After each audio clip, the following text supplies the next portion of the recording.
really great to see all these sessions and the nice insights that are coming up. So as Mohan indicated, I'm Karan and I take care of community outreach for DigitalOcean India, which involves the various community programs that we run, like meetups and conferences and events like these, and a lot more other stuff that we'll talk about soon. So Eddie, you quickly want to introduce yourself to the audience? Hi, my name is Eddie Zaneski, as they said. I serve the developer community out of Brooklyn, New York. In my past, I've worked with companies like SendGrid and Twilio and Clarify, and I've seen a lot of what works when working with developers and a lot of what doesn't work. Okay, awesome. So my first question to you, and this is a common question I think that many of them ask, is what is developer relations? So that's a great question, of course. I like to describe developer relations as marketing for developers. So we're in a day and age that companies now focus on developers as their core business. Raise your hand if developers are your customers, if you're selling directly to developers. Cool, so there's a couple of hands, right? And so in this world where we're reaching out directly to developers, as engineers ourselves, we have a kind of like a wall that goes up as soon as you're talking to a salesperson or a marketer or a recruiter.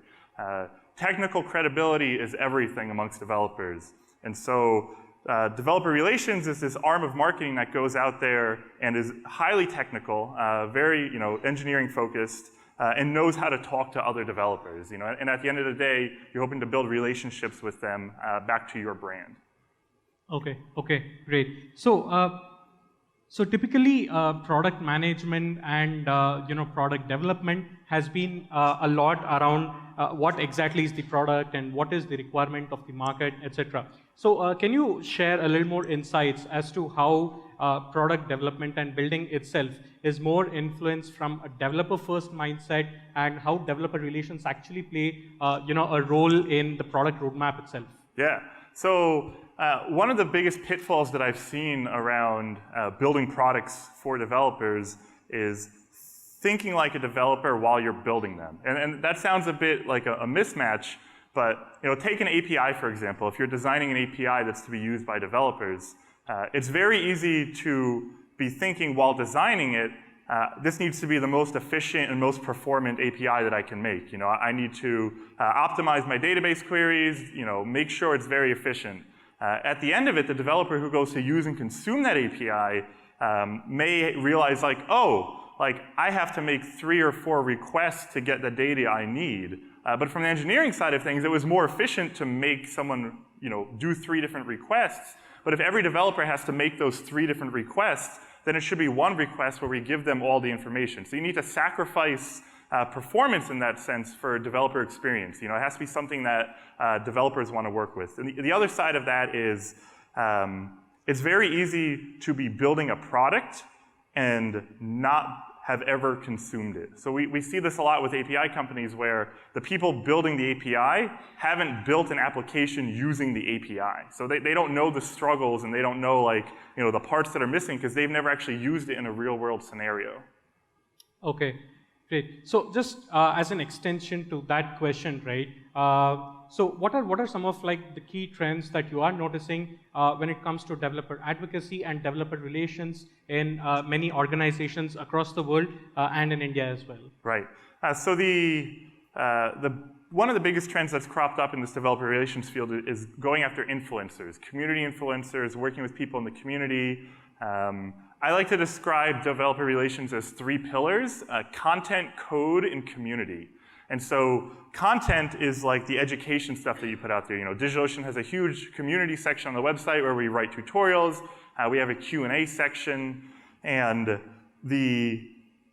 going after people who are engaged in your community, those influencers early on, there's people who love what you're doing, and going out and engaging them and drawing them closer to you actually helps you out in the very long run, where you have someone who's now they like the product, and you turn them into an advocate for the brand by, reaching out and starting that relationship. And so that's one of the biggest trends that's cropped up, is working with influencers in the community, identifying, the core people who support you. Okay, great. So again, another just extension to that question is many of them have the notion that community building and community engagement is or might be a lot around for the outlook of a company. But what are your thoughts on using the community content and code, if you were to include, as a growth strategy for the company, for the brand, and for the business itself? Yeah, absolutely. Having people out in the field engaging with developers is probably the best way to get feedback on your product, right? Getting the product in people's hands and then having a representative there to collect and gather that product. And so there's a lot of stuff that you hear once you have someone actually talking to developers where they have a feature request, they have a complaint about how something is done. Some of them are as simple as like changing the label on a button to make it more understandable. And so as developer relations folks, we gather all this feedback, and I found that the best way to get that feedback over to the product side of things is to have a prioritized list, right? It's very easy to collect all this feedback and pass it along to everybody, but that gets very scattered, and it's hard to follow up on. So what's been effective for me is taking all the feedback that comes in, prioritizing it in a list, and syncing with product on a recurring basis about here's the most important things that the community wants. Okay. Great.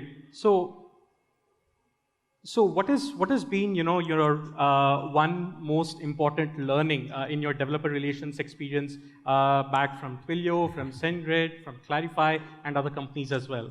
So I'll give you two. So the best piece of advice I got when working with this type of stuff is to ask forgiveness and not permission. It's real easy to get in the mindset of I have to check with my boss if that's okay. I have to make sure I can do that. Asking forgiveness is what I've really leveraged on, and the mindset behind it is you are hired to be an extension of the company when you're doing this type of developer relations role, and so the trust there has to be from the start. I like to say trust is yours to lose. And so really having that mindset of going out, and if you think something's right to do with customers and developers, then do it and worry about the consequences later. And so the other bit that I picked up on for what's really successful is when talking to developers, to actually not talk. Quite the opposite is to ask questions and then listen to responses. And it's, when you're having a conversation, it's very easy to want to pitch the brand and be like, oh, DigitalOcean's awesome, we have all these products, blah, blah, blah. But what's more effective is to actually ask what is it that you're working on with your company? What challenges have you proposed? And just sit back and listen, and then hear the problems that customers and developers are having. And then you can use your knowledge to actually plug answers and show how a product can make that solution easier. That's really helpful. Listening more than talking, right? Okay, great.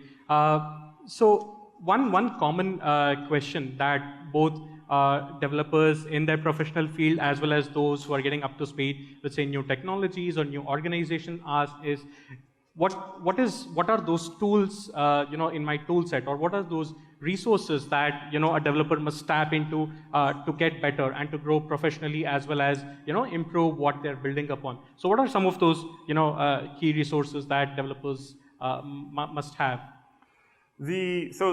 I guess the key attribute that you could have is always trying to be learning things, right? It's very easy to be settled in a type of technology and not keep up to date with the new things that are coming out.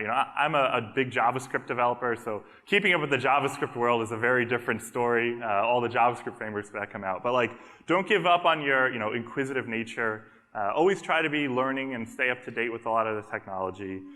Specific tools that work really well are just in the previous session, they said outsource that stuff. I was just working with a customer who's trying to build their own email infrastructure on DigitalOcean. And SendGrid was a transactional email API that I worked for, and I have the knowledge that that is a very hard problem to solve. There's companies that spin up specifically to solve these problems, and so you should leverage those resources. If sending email is not your core business, then outsource it and use an API to take care of it, right? There's an API for everything now. So I know as developers we want to try to solve every problem. You know, we're like, oh, like that's simple. I can hack that out in like a weekend or a night. And then you start realizing as you're going, like, oh, this is going to take much longer. Just recognize from the start that like if this is not a core aspect of your business, and if there's an API or a company you can pay to do it, it's absolutely worth starting to use them instead. Okay. Great. So that's basically either you hack it or you pack it or you rack it. Yeah. Okay. Cool.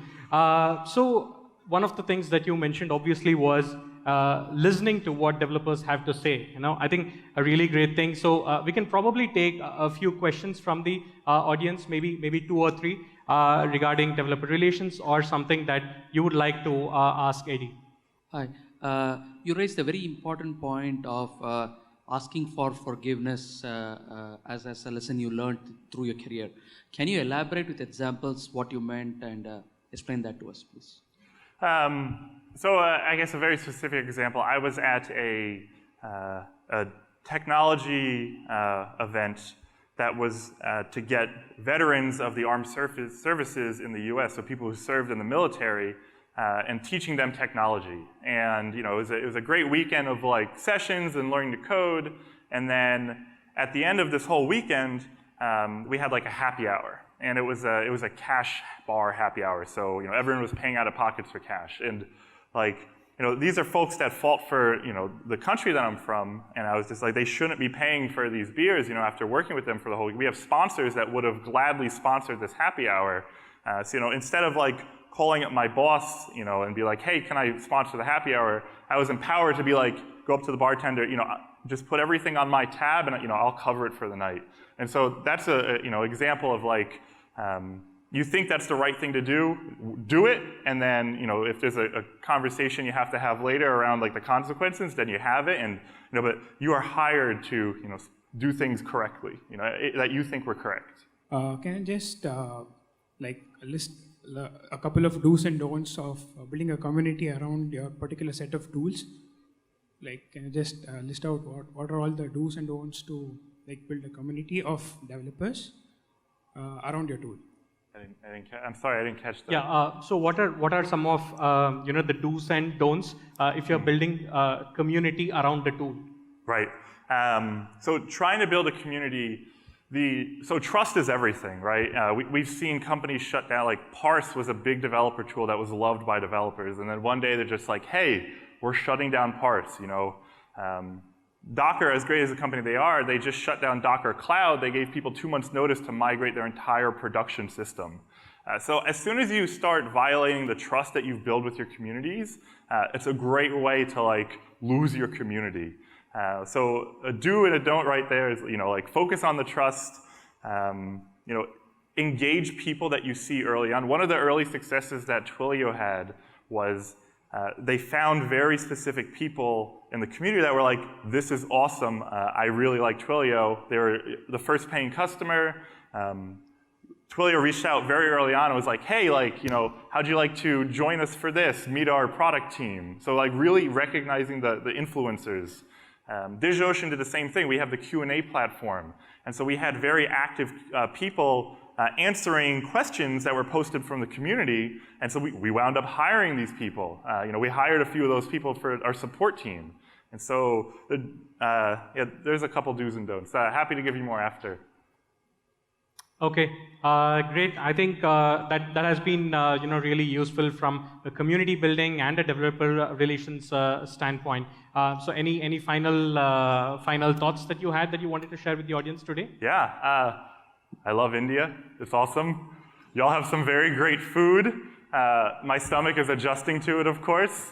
But yeah, it's a great community. I was up in Delhi. It's a very great community up there. Bangalore has an awesome tech community, so it's just very happy to see things that I saw in the US, a couple years ago, taking place here. So it's I'm very excited for the future.